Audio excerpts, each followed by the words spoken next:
त्याचा आपण सर्वांनी लाभ घेतलेला आहे.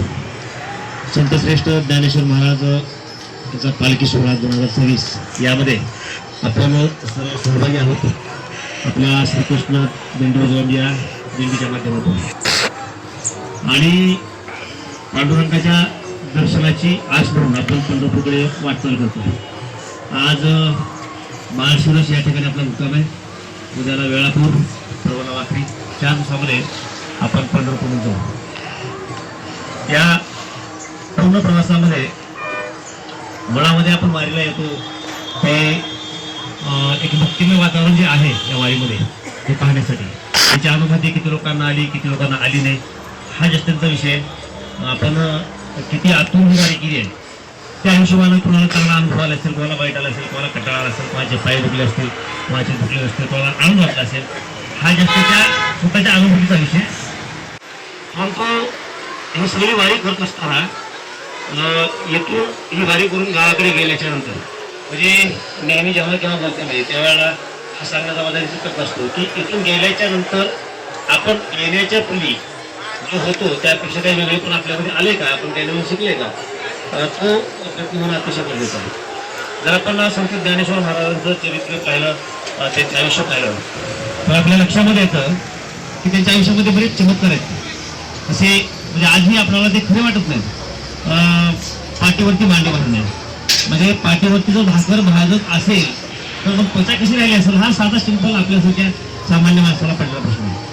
कारण त्यावर त्या भाकर भाजतो तितकी जर आपली पाठ टाकली तो पाठ राहील का, राहिली असेल का, आणि मग ते होत असेल असं आपण सामान्यपणे आपल्या बुद्धीला जे पडते ते आपण त्या दृष्टिकोनातून विचार करतो. किंवा मग रेड्यामुखी वेद बोलला ही सुद्धा गोष्ट आपल्याला आपल्या जी काय आपली बुद्धी आहे त्या बुद्धीच्या लेवलचा विचार केला तर आपल्याला ते खोटी वाटू शकते की रेडा कुठं बोलू शकतो का. परंतु याच्या मागे एक तत्व आहे. मनोरंजन नावाचा एक प्रकार असतो, ती एक प्रकारची शक्ती आहे. जसं हनुमंत घोडायचे आपण रामायणामध्ये ऐकलेलं आहे की हनुमान घोडायचे बराच अंत ते कापायचे. तर ते काय होतं तर ती एक प्रकारची मनोरंजन होती. संत ज्ञानेश्वर महाराजांनी पाठीवरती मांडे बांधले ही एक प्रकारची मनोरंजन होती. रेड्यामुखी वेद बनवला ही एक प्रकारची मनोरंजन होती. याचा वापर आपल्याला करता येतो का, आपल्यालाही म्हणजे तो काळ वेगळा होता त्यावेळेला देवत्व होतं, आज काळ वेगळा देवत्व नाही असं काही नाही. तुमच्या आमच्यामध्ये देवत्व आहे तुम्हाला प्रॅक्टिकली करून दाखवणार आहे. त्याच्या लक्षामध्ये येईल की मनोरंजन आपल्या आयुष्यामध्ये कसं काम करतो. म्हणजे काय सगळ्यात महत्वाचं काय की आपण या दृष्टिकोनातून किंवा अँगलला विचार करतो त्या पद्धतीचं आपलं जीवन करतो. आपण नेहमी आपल्या घरामध्ये ऐकत असतो की आज आपण जे काय आहोत हा आपल्या महागल्या भूतकाळाचा परिणाम आहे. आपण चांगले असतो तर महागायचं चांगलं करतो आपण, किंवा आपण वाईट अवस्थेमध्ये असतो तर काही वाईट करतो आपण. याच नियमानुसार भविष्यामध्ये आपल्याला जे काही अपेक्षित असेल त्या दृष्टिकोनातून आजपासून प्रयत्न आपण चालू केले तर आपल्याला अपेक्षित असं आपलं जीवन पुढे मिळू शकतं. आणि यासाठी सगळ्यात महत्वाचे आपले विचार प्रॅक्टिकल दाखवण्यापूर्वी तुम्हाला आणखी एक गोष्टी सांगू इच्छितो. ते बऱ्याचदा काय होते आपल्या घरच्या स्तरामध्ये म्हणजे अध्यात्मातून आपण आपल्या येतोय संसाराकडे येतोय तर तेच आवश्यक आहे. अध्यात्मातून आपल्याला काय घ्यायचं आहे की आपण एक सुंदर जीवन कसं जगावं हे आपल्याला घ्यायचं. शेवटी एवढी वारी करणं असेल, गावामध्ये रामायण असेल, महाभारत असेल ना, आपले सुट्ट्या वगैरे असतात हे जे काही वेगवेगळ्या प्रकारचे हेट आपण करतो धार्मिक त्याचा आपल्याला उद्देश काय, उद्देश हाच आहे की आपण आपलं जीवन आणखी चांगलं कसं जगू शकू आहे त्यापेक्षा सुखी कसं राहू शकू हा त्यामध्ये असताना आपल्या निगेटिव्हिटी आपल्या डोक्यातून बाहेर हा आपण विचार केला पाहिजे. आणि यासाठी आपलं ज्या लोकांशी जमत नाही घरामधील घराच्या बाहेर बऱ्याचदा घरामध्ये सासू सुनत जमत नाही, बापाच्या लोकांना जमत नाही, अनेक काही नाते असतात त्याची जमत नाही आणि मग त्याच्यावरती महागाई आपण बऱ्याच टीका टिप्पणी करतो अंतर म्हणजे भाषेतून बाहेर आपण व्यक्त होत नाही परंतु माइंड लेवलला डोक्यावर चालू असते ते गोष्टी असं तसं ते. तर त्यामुळं कुणाचं काय नुकसान होतं माझी कुणाचं होतं तसं नाही. आपलं काय होतं जर आपण ज्या वेळेला तणावामध्ये असतो म्हणजे आपण नॉर्मल असतो त्यावेळेला आपण बीपी चेक करून बघायचं, डॉक्टरला सांगायची मग तुमच्या कसं राहायचं तुम्हाला तुम्ही बीपी चेक करून बघा, नॉर्मल असतो आनंदी असतो. आणि ज्या वेळेला आपण टेन्शनमध्ये असतो तिच्या करायचं, ज्यावेळेला आपण तणावात असतो त्यावेळेला आपल्या अंगाचा रक्त फास्ट होतो आणि मग तुम्ही मॅक्झिमम जर टेन्शनमध्ये जात असाल तर शरीरामध्ये अनेक व्याधी तयार होतात. म्हणजे आज कारण नसताना काही गुरुमुखी होते, कारण नसताना काही चक्र येते, कारण नसताना काही बरंच काय झालं आणि त्या काळामध्ये हे सगळे आपल्या विचाराचे खेळ. विचारातून जे काही आपल्या शरीरामध्ये रक्तामध्ये काही रसायन तयार होतात त्यातून ह्या व्याधी तयार होतात आणि ह्या व्याधी कुठल्याही प्रकारचं औषध न घेता आपल्याला मोठीच कारण शेवटी मेंदूकडून आपल्या शरीरामध्ये जे जे विकार तयार होतात त्या प्रत्येक विकाराला दुरुस्त करण्याचं केमिकल मेंदू तयार करत असतो. तुला फक्त आता एवढंच आहे की त्याला तशी भावना दिली पाहिजे. म्हणजे आज आपण इथं बोलतोय करतोय आनंदामध्ये सगळं वावरतोय अशी मजा त्याला अचानक कोणाची फोन आला आणि आपल्या प्रिय व्यक्तीचा ऍक्सिडेंट झाला आहे आपल्याला माहिती मिळाली लगेच आपण काय पाठवतो. हा मॅसेज प्रत्येक पाण्यापर्यंत मेंदूच्या माध्यमातून करतो. म्हणजे तुम्ही कसा विचार मेंदूला द्यायचा आहे. माझ्या मंडळी पाठवून बसलेली तर तिची पाच नकत होती. मी मागल्या वेळेला पण सांगितलंय आवर्जून मला सांगावंसं वाटतं कारण ते आवश्यक आहे. शेवटी विचार तुम्ही खुल्या अंगाने करता त्या हिशोबानं औषध न घेता बऱ्याच व्याधी तुम्हाला व्याधी म्हणतो मी भरपूर रोग गेले लहानसहान आपलं दुःख करता बीपी वगैरे बीपी शुगर सुद्धा कमी करता येते. तर तिला ते त्रास दुखत होती तिच्या सासऱ्याने घेऊन माझ्या वडिलांनी दवाखान्यात घेऊन गेले. 4 दिवस झाला कमी झाले नाही. डॉक्टर चेंज केला, दवाखाना केला, घरला आले. 4 दिवस झालं चेंज त्या फरक पडला नाही. पण डॉक्टर चेंज केला, चाकूरमध्ये शेवटी नागिने केले आणि मग आल्याच्या नंतर ते कमी झालं नाही. मग आम्ही काही फारसं बोलत नाही कारण तुम्हाला पटत असेल तर बोलूया. समोरच्या माणसाला पटत नसेल तर वारंवार बोलणे शंपन नसतं. ते मग त्यातून पुन्हा काहीतरी विकास निगेटिव्ह तयार होते.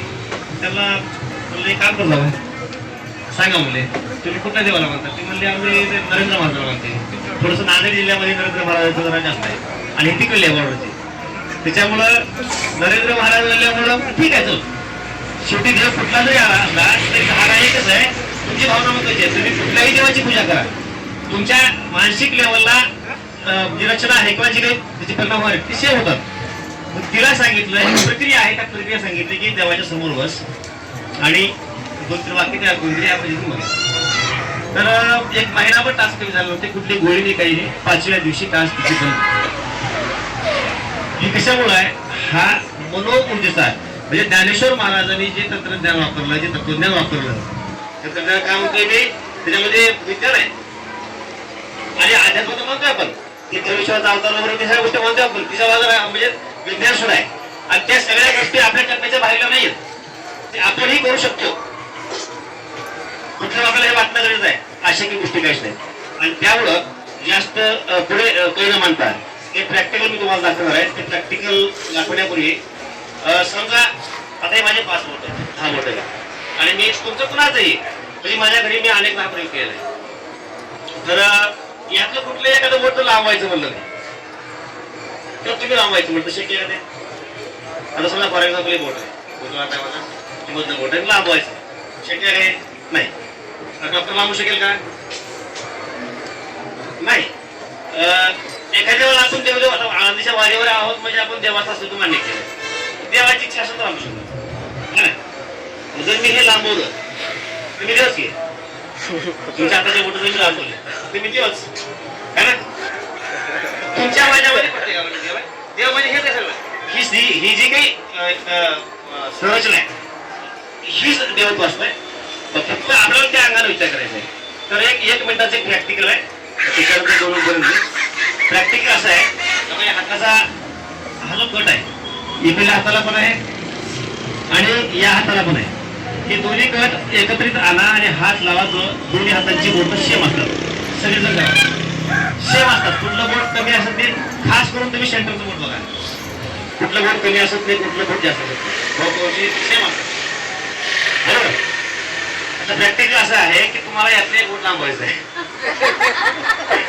मी 1 मिनिट सांगतो त्या पद्धतीला आता एवढीच आहे की पूर्ण लक्षित पाहिजे. मी तुम्हाला मध्ये आठवण करून देईन की उजव्या हाताचं मत आणि मी सांगितलं होतं करायचे मांडीवरती हात ठेवायचा आहे. हात रिलॅक्स ठेवून द्यायचा आहे आणि आतमध्ये म्हणायचं, कल्पना करायची की माझ्या उजव्या हाताचं बोट लांबत आहे, डोळे बंद करून लांबत आहे, आणि कल्पना करा बोटला लांबत चाललंय, शिफ्ट लांबत चालायची कल्पना करायची. 1 मिनिटापर्यंत मी तुम्हाला सांगत राहील. बाकी पूर्ण जे लोक पूर्ण बोटावर लक्ष ठेवतील त्यांचं बोट 100% लांबते, काय शंका नाही. ज्यांचं शेवटी लक्ष केंद्रित किती होते, मग जर हे असं होणार नसेल तर कुणाचंच होणार नाही. पण यातल्या 4-5 जणांचं जरी झालं तर इथं आता असं होतं की होतंय, बाकी लोकांना एकाग्र होता येत नाही असं जाऊ. प्रॅक्टिकल चालू करू आपण. हा, प्रॅक्टिकल चालू करू. म्हणजे तुम्हाला दाखवायचं काय, याच्या भागात तुम्हाला कारण सांगतो मी, म्हणजे काही गोष्टी आपल्याला कळणं अतिशय गरजेचं आहे. तर मांडी थोडा रिलॅक्स व्हा आणि डोळ्या ह्याच्याकडे पोटाकडे बघून घ्या. म्हणजे आपण त्या मंदिरामध्ये गेल्याच्या नंतर मूर्तीकडे पाहतो, डोळे बंद करतो, डोळ्यासमोर आपली मूर्ती असते, तसं आपल्या डोळ्यासमोर ही बंद करून असतं पाहिजे हाताचं. आणि कल्पना करायची की माझं बोट लांबत चाललंय. 1 मिनिटासाठी चालू करा. डोळे बंद करून एकाग्र व्हा. उजव्या हाताचं मधलं बोट माझं लांबत आहे अशी कल्पना करायची.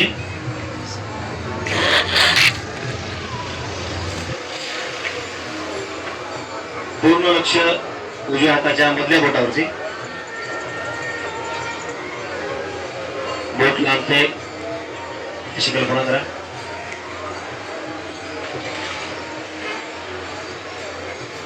पूर्ण लक्ष बोटावरती, बोट लांबते.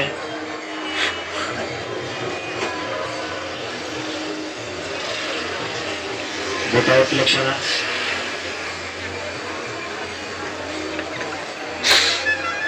बोट लांबते अशी कल्पना करा.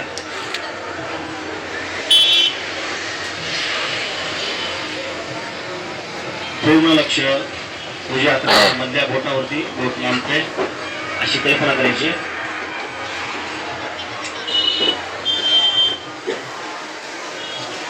रिलॅक्स व्हा.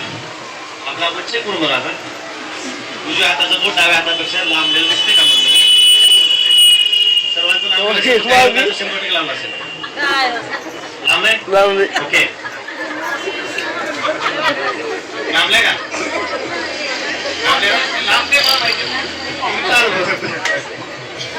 लांबलंय? हा, आता लांबून राहत नाही.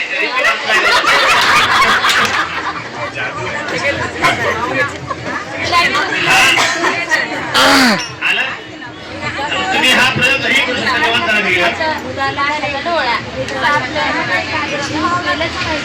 हा, झालं का?